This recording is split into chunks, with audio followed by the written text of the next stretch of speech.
everyone. As you can see by the way that we've set this up, this is designed to be a conversation, an interactive discussion, a debate, maybe even. And we're going to try to go through a lot of stuff and move quickly. We have a number of the world's top experts on this subject.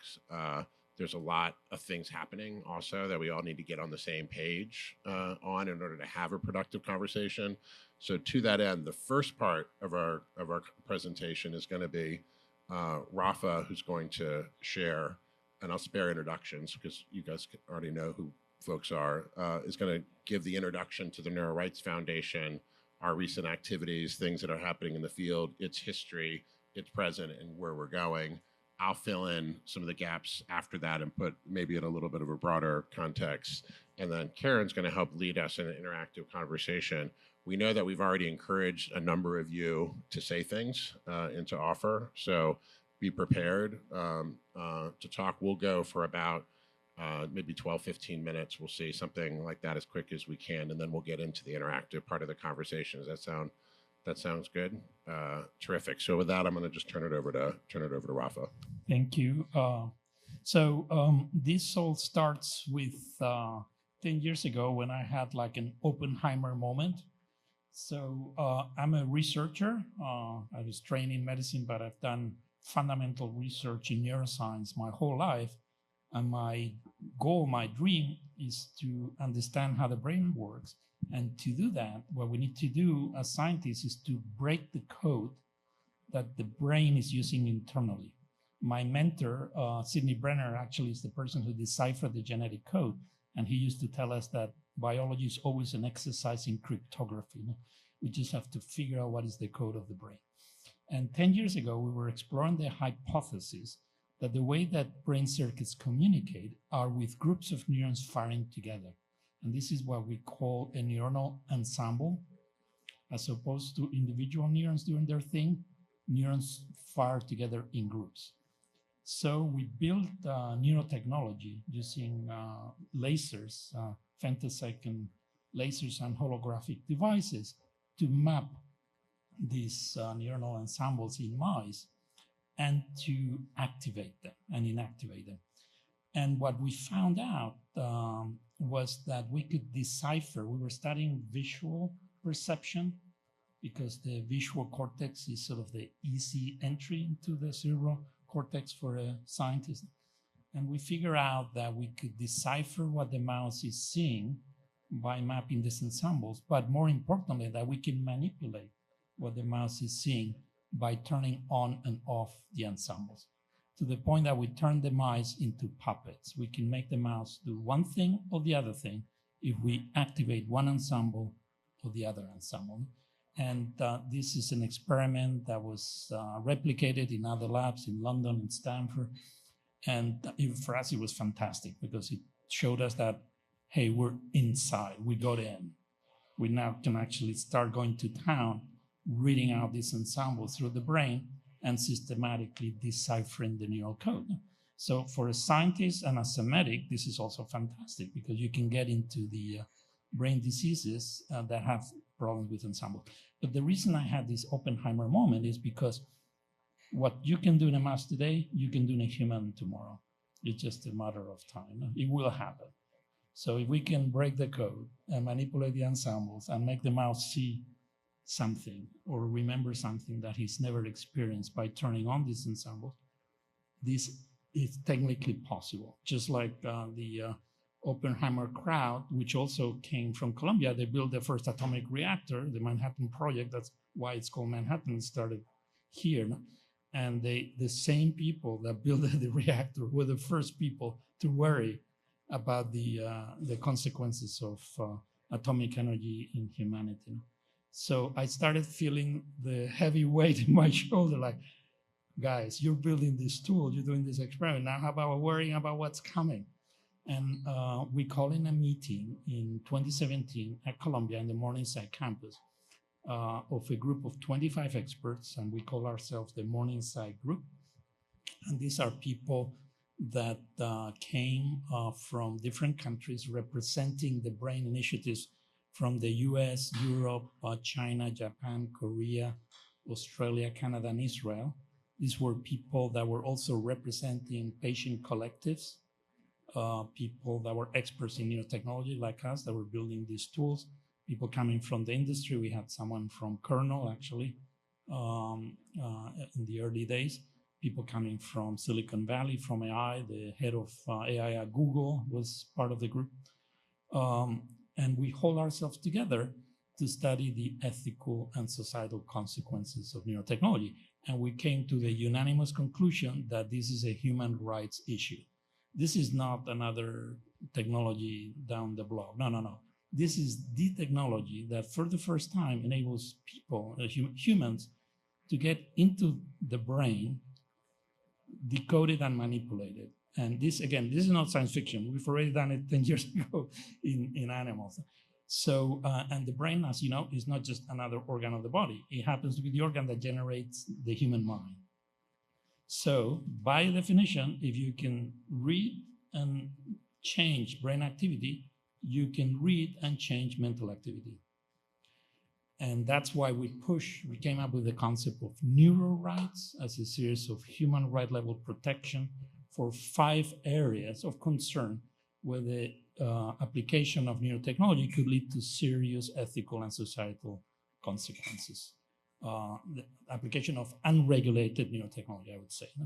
And the first neural right is the right to our own mental privacy, so that the contents of our brain activity cannot be decoded without our consent.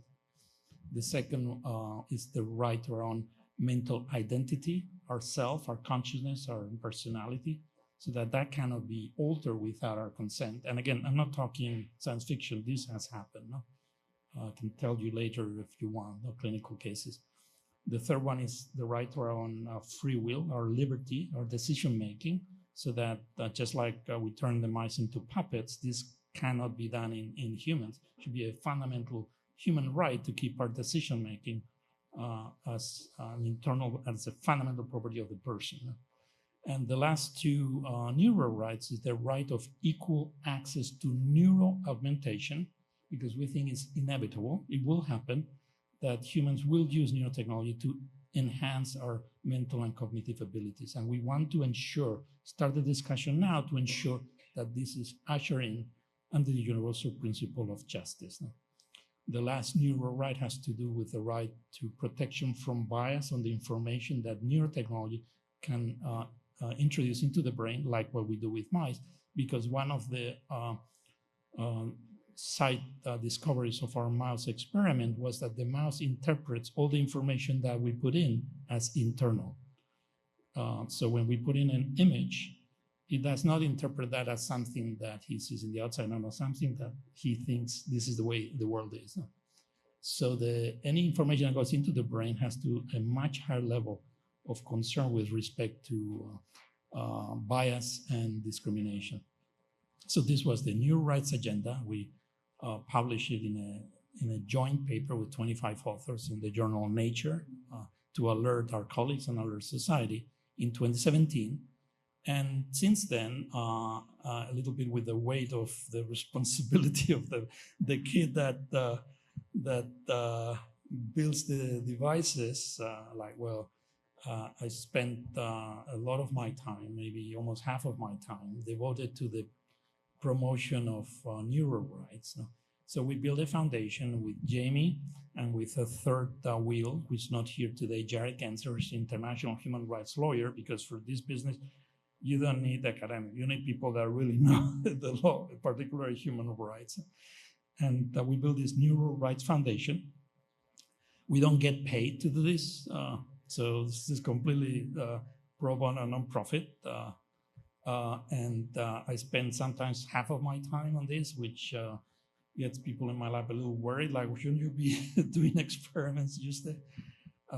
And our foundation does 3 things. We do research on neural rights, and we've done a few reports, but I highlight one that's particularly important today. A month ago, we released a report of the consumer user agreements of 30 neural technology companies that are doing consumer neurotechnology, not clinical, but consumer-based. And we found great deficiencies out of the 30 companies that we studied. 30 out of 30 took possession of all the brain data of the consumer. And most of the companies also allow themselves to sell the data to third parties. The way we put it, neural data could not be less protected than it is. So we have a problem, and we want to solve this problem, and hopefully get your feedback and support to solve that problem. So this is in terms of our research. We also do advocacy. So we've been working with different countries, with different states and different international organizations. So we sponsored and helped write the constitutional amendment in Chile that amended Article 19 of the Chilean Constitution. And that was passed unanimously by the Chilean Senate, the Chilean House of Representatives, and signed by President Piñera almost 3 years ago. And that amendment is a brief sentence that protects brain activity and the information that comes from it, and applies to all the Chilean citizens. So Chile was the pioneer in this, and the reason it was Chile is because we got involved with Chile, and we were invited to do this there. And as you heard from Karen, that amendment has led to the first jurisprudence case in the world, where the Chilean Supreme Court 9 months ago unanimously ruled that this citizen that had sued an American neurotech company for infringement of his basic human rights was correct, and they forced the company to delete the data that they had of the citizen and to subject themselves to inspection. So besides Chile, we've also fostered and sponsored a similar constitutional amendment in the state of Rio Grande do Sul in Brazil. So this is a small state, the one that was just almost ruined by the flooding recently. So this state is a really interesting state. They're very progressive. And we came to talk to the governor and the vice governor, and they took it to heart. And the Parliament of Rio Grande unanimously approved a similar constitutional amendment to their state constitution, like the Chilean case.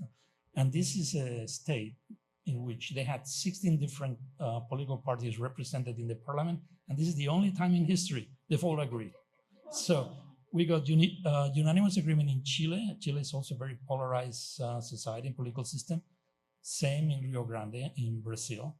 And then I have good news to bring you. In the US, we've been working now for almost a year in Colorado with a hand on hand with the Colorado Medical Association, who is represented by Sean Posaski here as a neurologist from Colorado.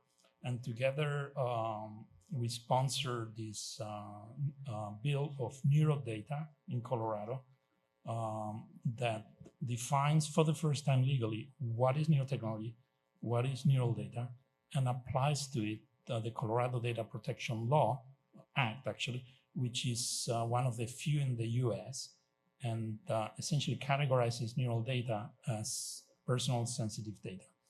And this Colorado bill, again, was unanimously approved by the House and the Senate in Colorado, and signed by Governor Polis a month ago, and Sean and I were there. The signature. It was a historic moment because it was the first bill in the world. I mean, the Chilean and Brazilian bill, they're not really bills; they're actually constitutional amendments, but they're very high level. No, constitutional amendment, it depends on the judges to interpret that. No, what we need is really precision, legal precision, and that Colorado led the way here.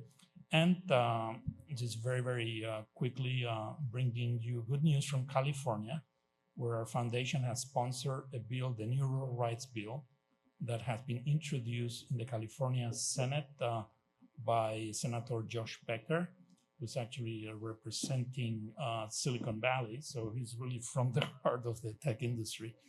And this bill was approved unanimously last week by the Senate of California, 38-0, okay? So Republicans and Democrats.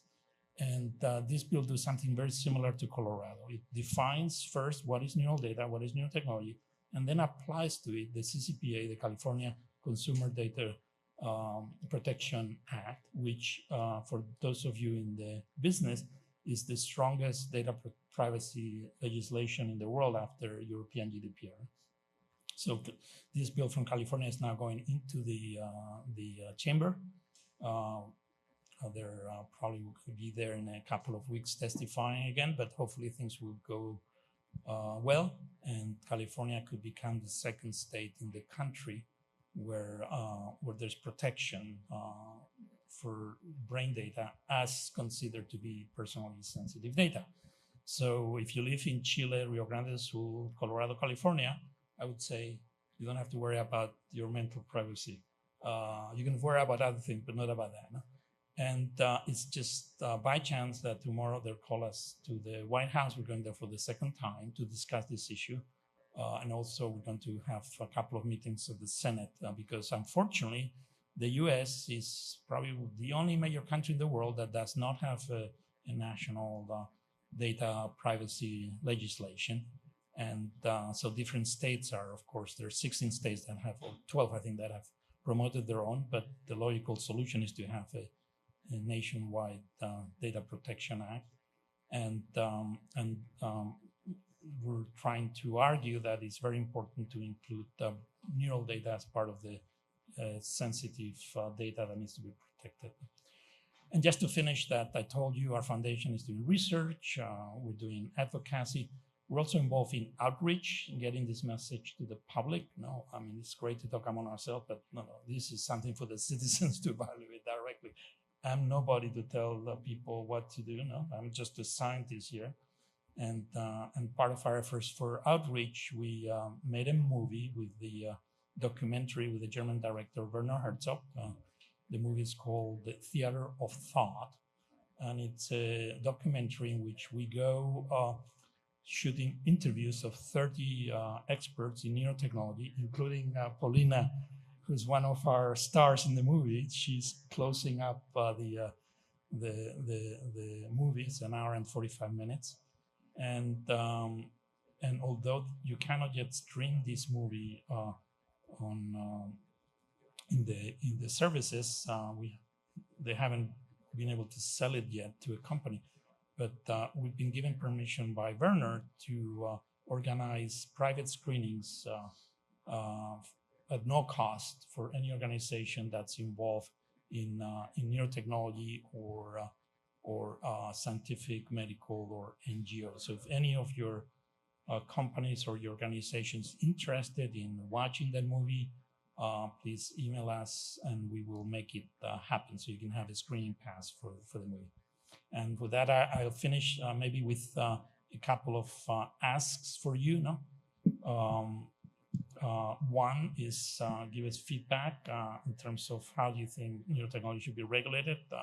This is the perfect time to give us feedback since we're going to the White House tomorrow and the Senate. And also the second thing, we have a little bit of an agenda coming to this meeting. After our consumer user agreement report, we want to work with companies to do a pilot agreements that can be used as examples for the whole industry. And these pilot agreements, we have the seal of approval of our foundation, like we think this is good, this is sufficient, and of course be sponsored by a company. And this could go a long way because, as I'm telling you, the situation today is just not okay. No, the private consumer user agreements of all the companies that we studied are deficient in a big way.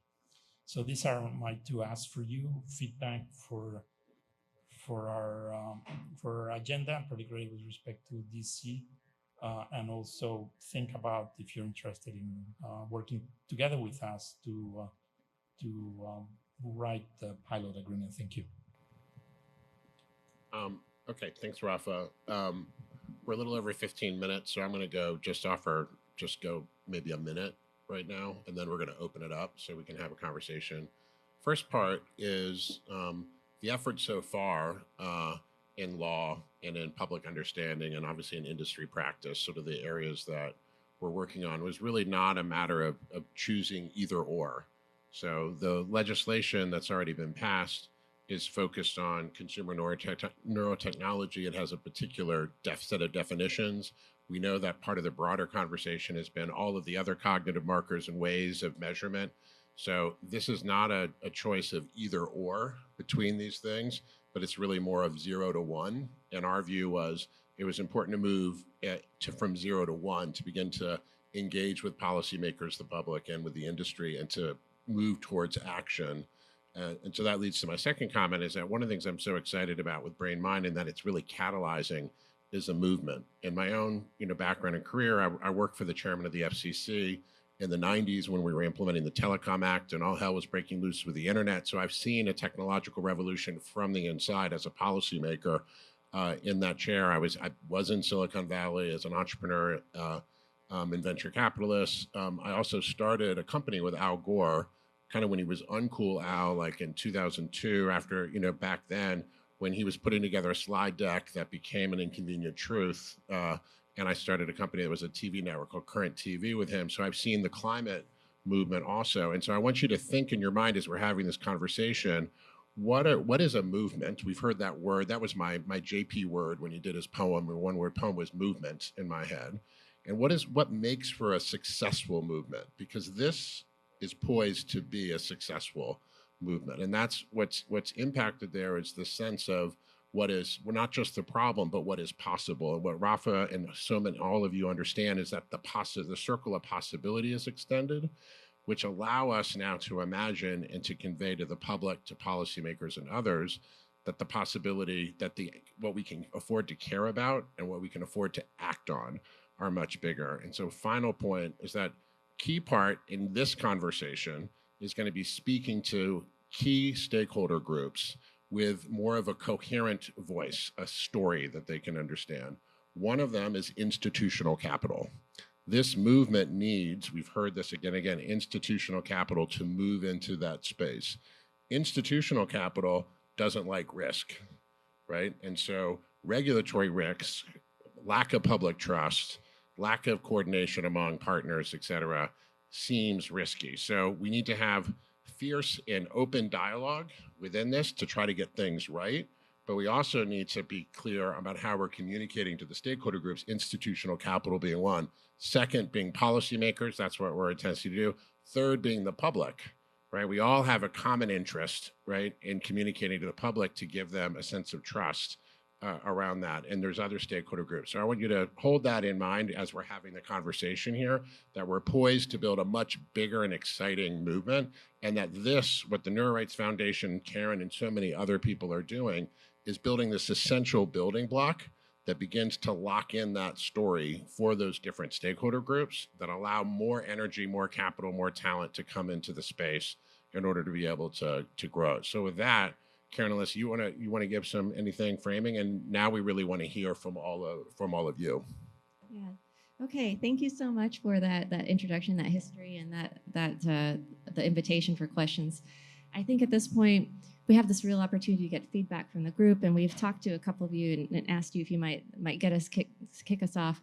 But I also want to set the stage for a conversation where I'm going to set some ground rules, if I may. And so the first one is to just come into this with a kind of openness that everybody is right, but probably only partially right. So you probably only part of the story. Also respect that we've got a lot of great thinkers here that ideate at a different amount of time. So perhaps you have a lot of things you want to say at once, but maybe someone takes a little bit longer to say something. So let's let people who haven't had a chance to speak also get to speak if you have already spoken. And I think also the final thing I'll say is just understand that, as Jamie and Rafa have also said, that we have a shared vision of wanting to make sure there's a future of ethical technology for everyone. So try to understand that, or be open to the idea that people's ideas are offered in the spirit of what's best for society, even if it may not sound like it initially. So does that sound like okay ground rules for you? Okay, great. Okay, I'd actually like to start with, I think you're so right. There have been so many perspectives moving this place, and all of them are important. You need the policymakers, you need the public, you need a coherent voice. I'm wondering if we could invite a legal scholar and lawyer in this space. I know you all have one, but just from another perspective, focusing on privacy. Amanda Postilnick, if you'd introduce yourself and share a little bit of your thoughts on what on this movement, I suppose. Okay, thanks. So first of all, I completely share your goals and so grateful for your leadership on this. I think every single one of us understands the importance in a very visceral way of what you're talking about. And when we talk about privacy, though, as we've seen with the internet, it's a very unreliable microphone, but I'm loud, so I haven't spent a career lecturing for nothing. Thank you. Use my courtroom voice. It reminds me a little sometimes of The Princess Bride, where Inigo Montoya says to Vicini, "You keep using that word. I don't think it don't mean what you think it means." Privacy can mean a lot of things, and consent can also mean a lot of things. And in American law, we tend to fall back on privacy and consent without necessarily having them protect what we want them to protect all the time. So, for example, a data privacy law that allows us to consent to the use of our biometric data, which all of our laws do now, including the new Colorado law. Your data can be used with your consent, might not protect it at all, because if your employer says, "Do you like your job?" and you say yes, and they say, "Okay, so can we have your brain data?" It's going to be hard for you to not also say yes.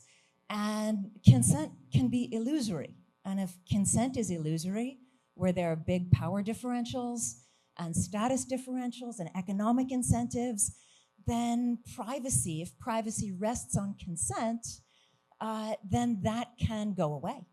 On the other hand, not all data necessarily needs maximum protection. Our brains do so much, and there are so many different social contexts in which that brain data might be used. Maybe we would want me to be able to consent for my brain data to be used by a brilliant researcher like Lee and his research program, or for the company that has a BCI to improve their own technology internally. But I wouldn't want to have consent be the mechanism that protects my brain data if the government is getting a Fourth Amendment search warrant for my brain data, or if my employer is asking me to consent to certain kinds of monitoring.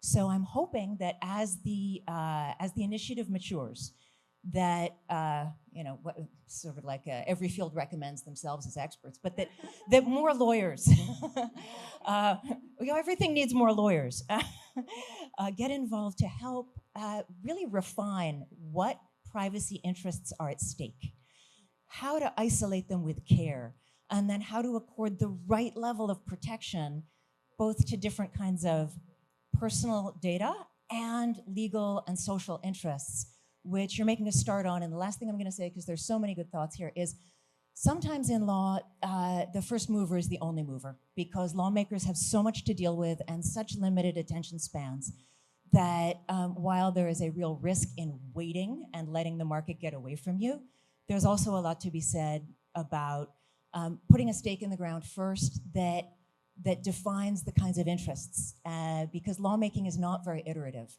and what you get first often is what really lasts. So we're actually at a pretty critical period right now that you guys are driving, and so we need to take you and what you're doing really seriously. Thanks. So we'll go ahead and go through a few comments. And yes, go ahead, Steve. Jamie and I met at BrainMind at UCFF, so fantastic opportunity. Very briefly, I did my doctoral dissertation on how to update the law regarding undue influence. And I used Chinese communist brainwashing models, and then I connected it to trafficking law, which is fraud, force, or coercion.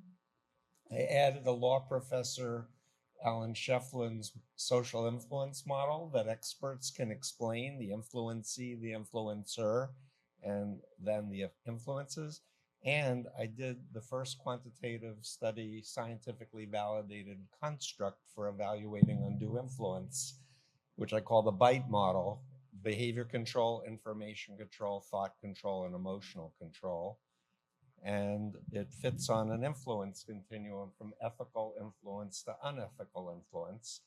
And lastly, I'll just say that ISIS and other extremist cults are recruiting on the internet.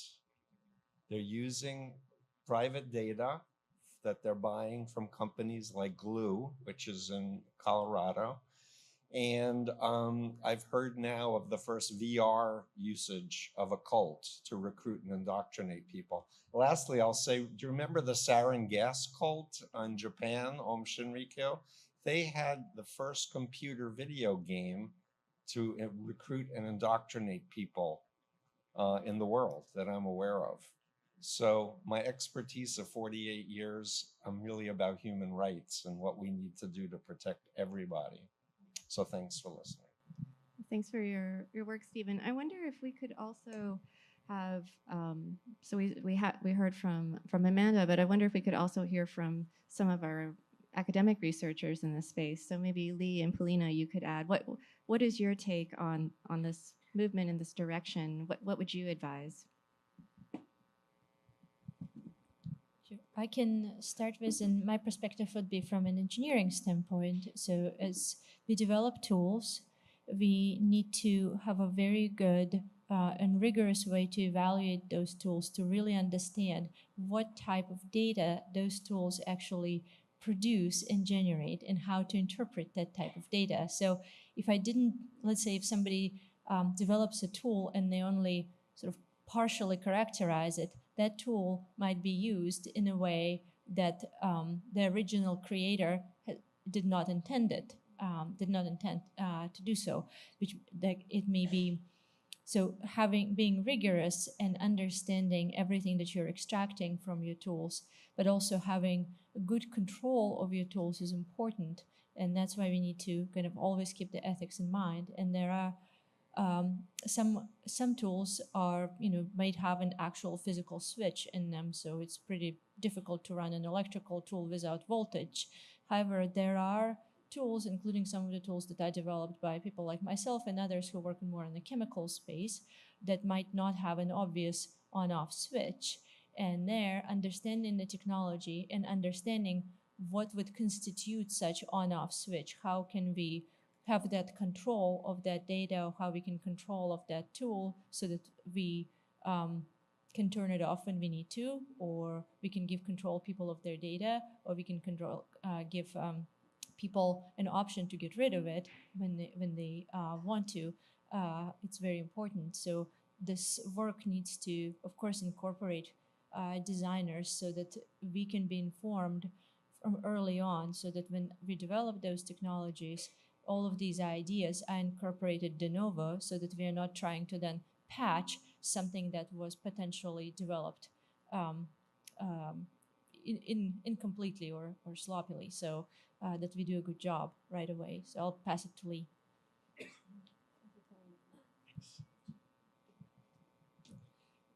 So I'll reiterate one of Polina's comments in just a moment, but first I'll begin with a confession, which is that I was a junior ethicist before I was a junior researcher. As a high school student, I wasn't reading about neuroscience, I was reading the Hastings Report, which is which is, I think it started in about 1971 as a journal of ethics that I highly recommend. Super, yes. And kind of with that in mind, when we started the BrainGate research 20 years ago, I had very much in my mind that we need to be super aware of the potential ethical and content import of the data that we were going to be recording for the first time. And that continues to be true today, in that from people, we're recording the highest bandwidth intracortical data that are available, which means that sitting on the equivalent of a hard drive in the lab right now is the world's largest source of high-resolution chronic intracortical brain data. And first, I want to just commend the work that's being done, because I am 100% on board that the privacy, the ownership, if you will, it's not used in a legal term, so Amanda's going to smack me upside the head in a moment, but at least broadly speaking, the ownership and the privacy of those data should, in my view, remain that of the person who generated them, which is the person whose brain that is. So couldn't agree more. Where I see a challenge coming up, and it's exactly what Polina just referred to, is that we don't know what are in those data. We're recording in our particular clinical study the decoding of an attempted movement or intended speech. But it has to be true that those same neural activities could also identify what neuroactive medicines that person is taking. If it's not true, those neuroactive medicines aren't neuroactive. It has to be somewhat true, even though the sample may be sparse, that it is a sparse example of that person's mood, even though what we're actually decoding at the moment is whether the cursor should be moving to the right or to the left. We can get a little bit further out on an edge or a ledge about what is lurking inside those neural data, not in any kind of malevolent way, but we just don't know how to extract everything that is in those neural data. And I'm sure that 5 years from now, we will know more than we do today about what was back there. And so for me, from a research standpoint, when we have those data, first, they're owned and operated, so to speak, first and most importantly by the people who generated them, the participants are in a clinical trial. There is a very wise interest in sharing neural data from a research standpoint. The prima facie responsibility is that those are still the data of the person who generated them, the participant in the trial, until they provide consent to share them. And the consent needs to be explicit. And what I don't know right now is how to consent somebody to share data that I can't describe the content of. I can tell what I think's in the data. I have no idea how to describe what might be in the data that somebody else might discover, that we might figure out in a few years. And that is a really important challenge because and this is exactly what Pauline is referring to, we'll be able to develop better diagnostic and therapeutic devices if these data are shared. We need to trust who they're being shared with. We need to be sure that the people who generated the data, whose brain data these are, have given us permission to share those data, and that those data are only shared if everybody understands a risk that I can't actually completely describe. And so I'm hoping that through these efforts, we can begin to find the language that we can share across, whether it be consumer consent or research consent, for what are not lurking, but what are actually in these data that we'll discover at some point in the future.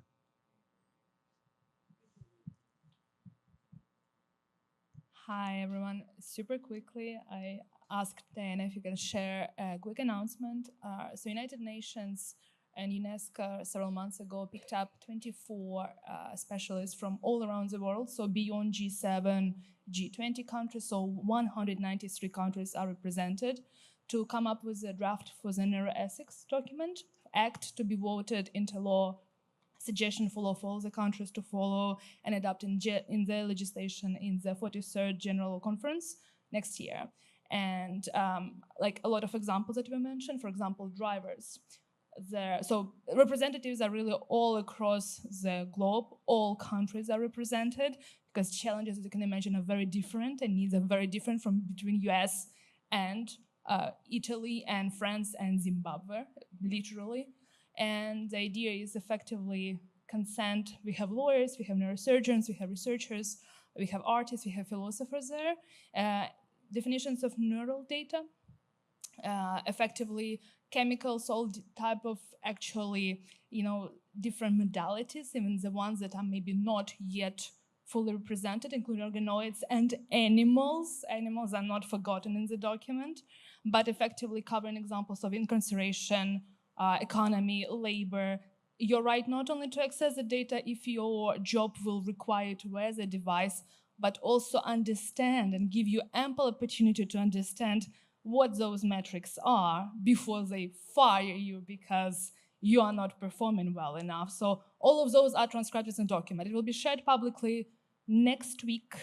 And that's why I'm like jeopardizing 2 more minutes of your time, because I think this is the community, and obviously spread the word. Everyone can, you do not need to be like having affiliation to participate, to give your feedback. All the feedback will be taken into consideration.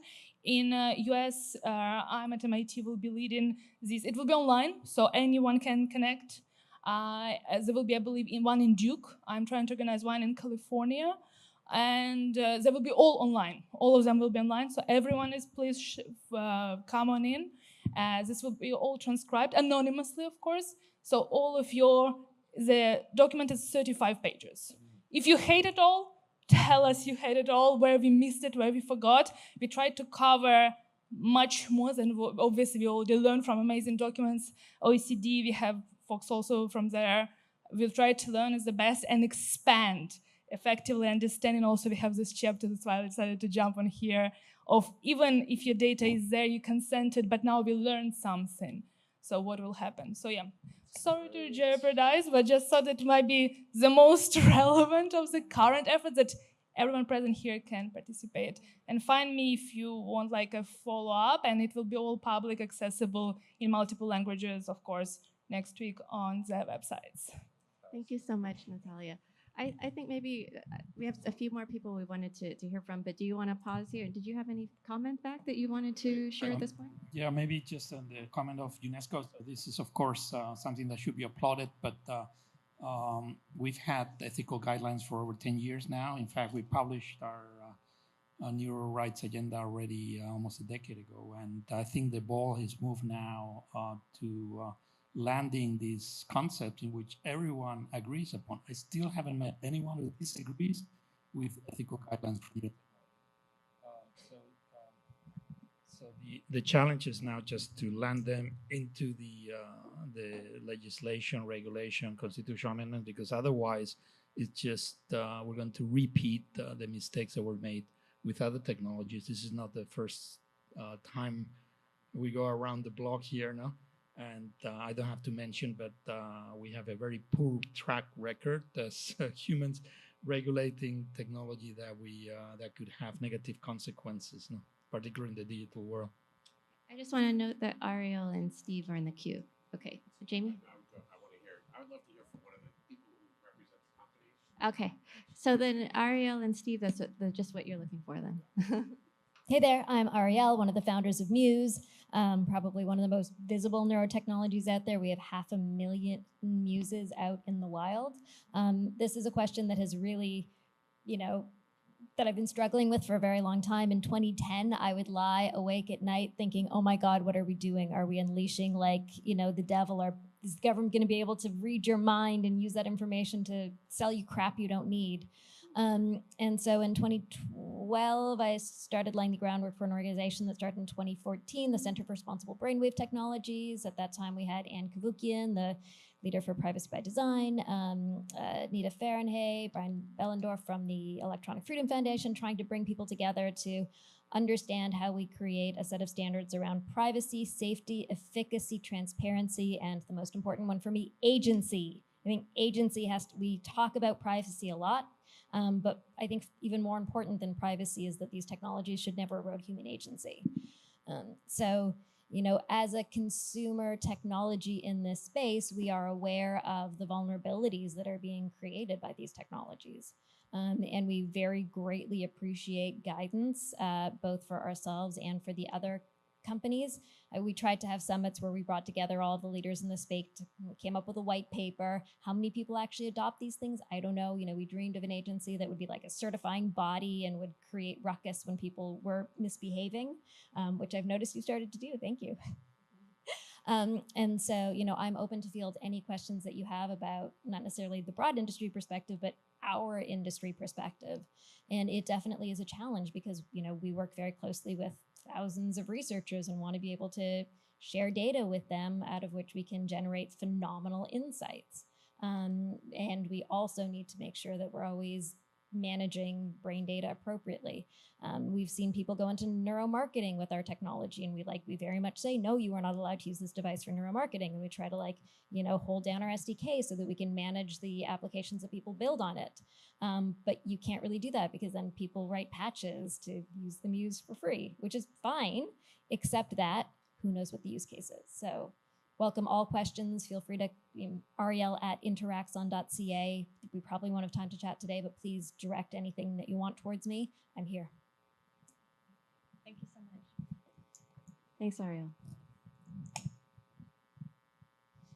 Hello, I'm Steve Gollins. I'm on the front line of this, and we were just on a panel. I was on a panel with Karen. I think people were shocked because I'm now representing a company. I've been in academia at Harvard for 18 years. I was a venture capitalist. I've been on Wall Street. I've been on every side of the table here. I came out of retirement to take a brain-computer interface with a video game. It's called Think. which actually is helping kids do better at school. Very simply, behavior changes, lots of things. The struggle we're having, about every single person on every team I've ever worked with has had the right motivation to do what they're doing. I have not seen that. But in all of those domains, I've always seen bad actors. You know, maybe I'll tweak my data a little bit so I can get that NIH grant or whatever it is. There's always bad actors. I live in a very pragmatic place right now. I understand the policies and everything else, but I have several companies reaching out to me, small companies and big, saying, let's do a collaboration together. I don't know whether to call their technology brain technology. Is this brain technology? It's monitoring the autonomic nervous system or not? And so the pragmatic event for me is we want to be good citizens, and I've been very clear with Karen about this, and follow the best rules. But in the NVCA, the National Venture Capital Association, about 15 years ago, got all the top attorneys in the country in that space to write pilot documents that are the signature documents that everybody now uses as a starting template. If I knew what my CDA should look like that I need to sign with somebody tomorrow, if I knew, because I'm not going to be able to go to an attorney who has a clue what's going on. Can I ship headsets to Colorado now? I have no idea what has to be in there, but having very specific outlines and guidelines so we don't spin our wheels wondering what's going on would be extremely helpful. And yeah, I know there's plenty of law firms who would love to be involved in something like this. I don't want to give their time away, but we're happy to help. Yeah, so Steve, we're working for people like you, trying to make it easy for the companies that are mostly flying by the seat of their pants, the startups. They don't have the luxury of spending time and money and effort on these issues because they're still trying to get to whatever the next round. Yeah,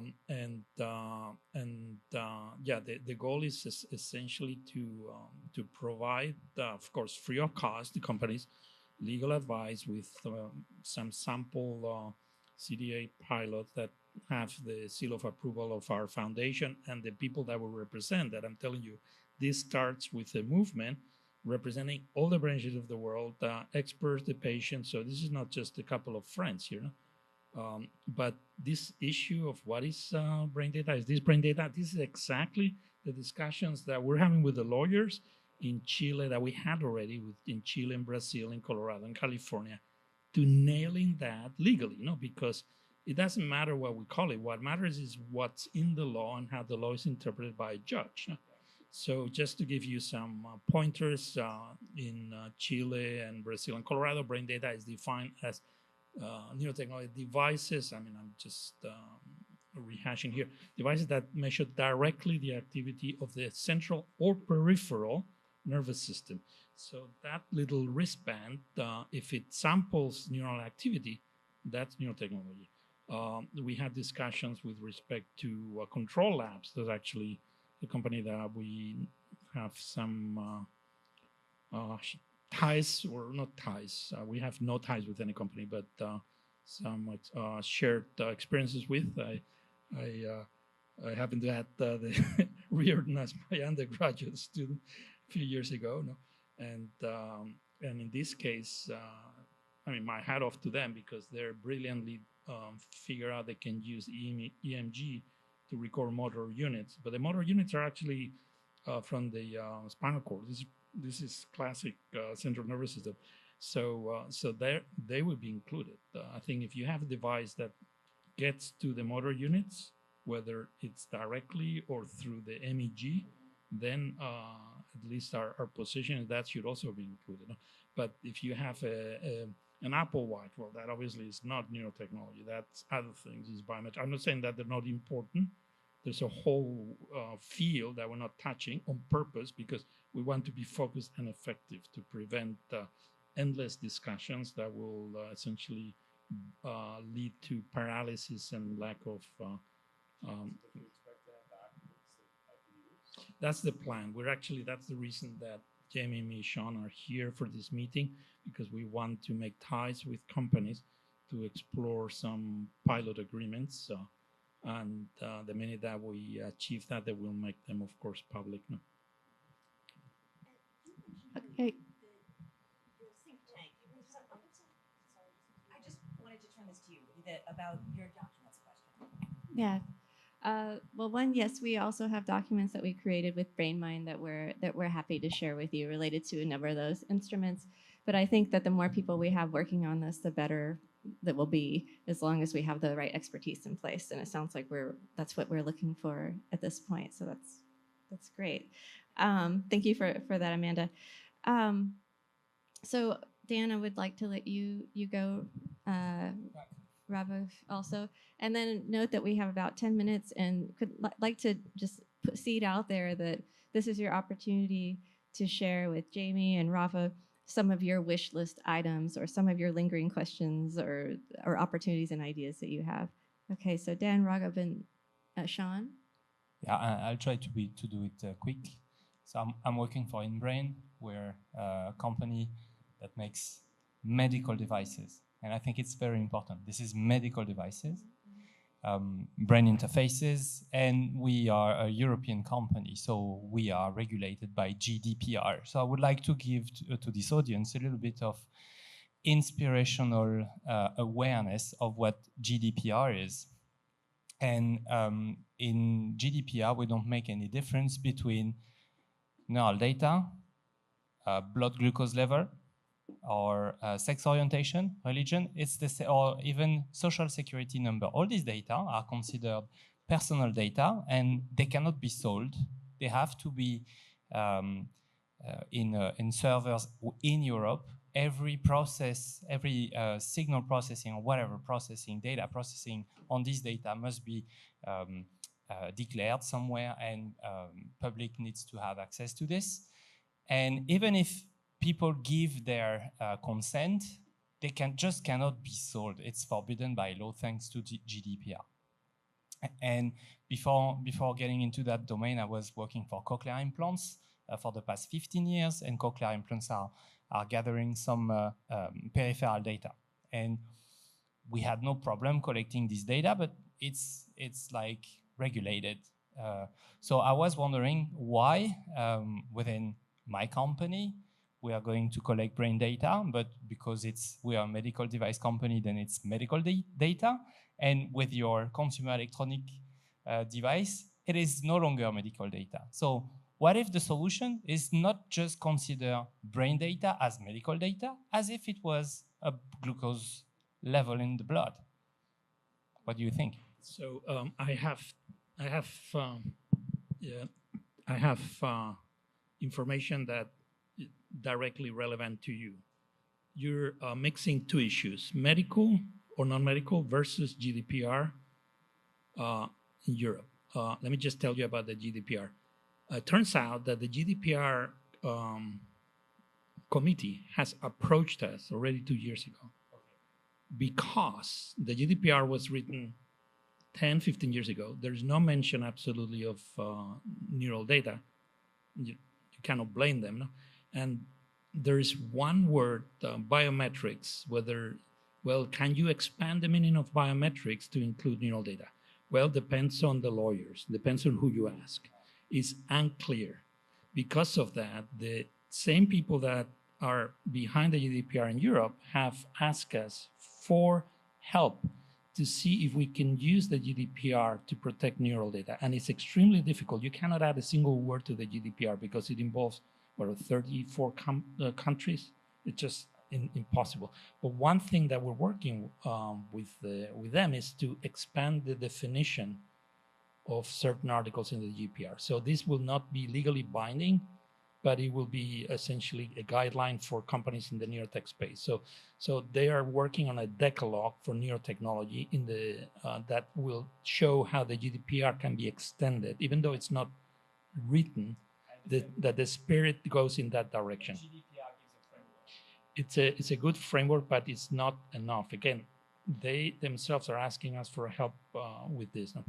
With respect to the medical issue, our position is that all neurotechnology that's medical has absolutely no problem because it's already regulated by HIPAA, FDA in the US, equivalent laws in different countries, in different parts of the world. But there's some countries like Chile who said, okay, what if we turn the consumer neurotech into medical by law. And in fact, we also helped Chile with a bill of law, the Neuro Rights or Neuroprotection Bill, I think they call it, which was passed unanimously by the Senate, but it was actually blocked in the House by lobbyists from American tech companies, not neurotech, no, tech companies, using all kinds of arguments that were essentially flawed, but that was enough to block the bill. And what that bill tried to do was to essentially what you're saying, make all neurotechnology medical and apply to it the Chilean medical code and the equivalent of the FDA, which is called the Institute of Public Health. But I have to tell you, this is one of the battles we've lost now with the Chilean law, and it was due to the confusion created by lobbyists that unfortunately used some of the, I would say, dissent within the neuroethics community to block regulation. So I would say the neuroethicists should have been the first people 100% behind the bill. And because there were articles saying, oh, we don't need any neuro rights, we're fine, these lawyers use these articles, well, these lobbyists, I should nothing against lawyers, just the lobbyists use this article to create confusion, and that made the members of parliament in Chile, not the Senate, it was unanimous, the House, like, well, maybe, I don't know, maybe we should wait. This is exactly what they wanted to wait, and it's been waiting 3 years. Okay, so Raghav, and I think I'll just add to that, it's really complex in the EU. We've been working in the Brussels ecosystem, and certainly that's kind of like the DC of Europe, right? And there are active investigations, including people who wrote the GDPR, trying to figure out, doing a deep dive analysis on what are ways this might fit. And it's further complicated by the product device regulation that has, designates some technologies as class 3 and others. So we can talk more about that later. But Raghav? Yes. So hi everyone, I'm Raghav. I'm a computer scientist at Yale building processors for implanted interfaces. Now, we've been following your work, and thank you for that. One of the things that I find challenging is the interplay of ethics, legal, and social issues with hardware design. When we talk about implanting compute on the device, we get a new host of challenges. For example, the device, say, the data never has to leave the brain. It can be inside the person and be processing it. But the design decisions that, say, engineers like me make in building the system have an influence on what the device can or cannot do.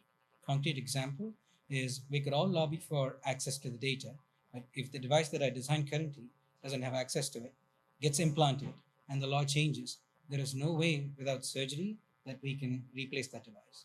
And what could also lead to, maybe it's okay or not, that different people may have different accesses or rights to their data. Those with earlier versions that do not have the device, that had an older generation, and the newer ones that do not. This was a problem, for example, with Microsoft coming up with a new OS and saying we don't have hardware that we support. It's going to be hugely problematic with humans. The other issue is when we are implanting the device, the functionality and the protection, these two are competing for resources like power and temperature, which affects patient safety. For example, a patient who's using processing to decode movement intent now has to spend some of that implanted energy and power on encrypting the data before sending it out. Which is the right way to do, and who has access to it, who has control over it? One, it has to be inbuilt into the device, otherwise it cannot be altered. And second, we don't know, but we have to make a call in building those features in the device. So it would be good to have regulatory policy and legal guidance on these things. One last thing is, which is a bit unusual, but it is also coming up these days, is the identity of the implant, which has sensing, processing, and stimulation capabilities. We don't have a lot of these devices today. Do you consider it as a prosthetic, as an independent agent, or as a cognitive assistant?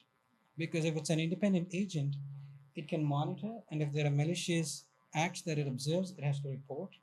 If it's part of the individual's identity, then it shouldn't.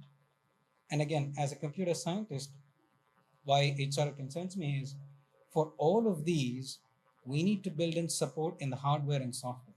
Software is a little easier to change. But if it goes into the hardware and we cannot change it, suddenly we end up in a situation with different people, different privileges, rights, and protocols.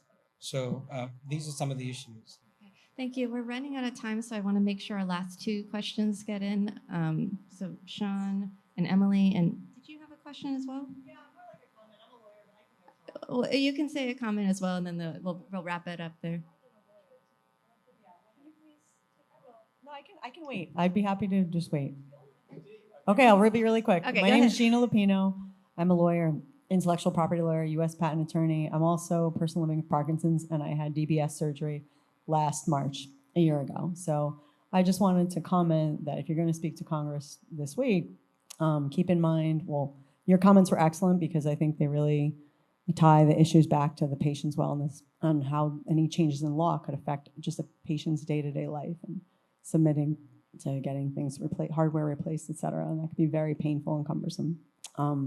Secondly, just any law that's written, laws are great, but you need to have remedies very clearly defined and very accessible to people. Otherwise, it's not really worth any more than the paper that they're written on. And I had another point lastly. I don't remember. I don't think it was this important. Or compliance issues, just making scopes of data or definitions clear so that it's clear what overlaps with GDPR or HIPAA. And if there's more compliance work, it just gives more admin work passes them on to the tech companies, and patients don't benefit. It makes everything more expensive. So just if you're talking about this topic, just keep all these things in mind. Thanks. Yeah, hi, I'm Sean, and we at Intheon have built a platform for processing neural data. So we don't generate data, but other companies or research labs use our platform for processing their data. And my question is about data in terms of research. So, you know, as is common, data sets are, you know, gathered and then they're used for one study, and then they might be shared for some other study, and that could be, you know, very useful. And that data is and should be de-identified. But does that de-identified data still fall under these privacy guidelines, which I would also like to say I'm a very strong supporter of. But if they do, and that data is then, if patients or the originator of the data has the right to, let's say, delete the data, have the data deleted, well, if the data is de-identified properly, well, then there's no way to trace it back to that individual. That's the whole point of de-identification. So there creates a conflict there, and how do you resolve that conflict, right?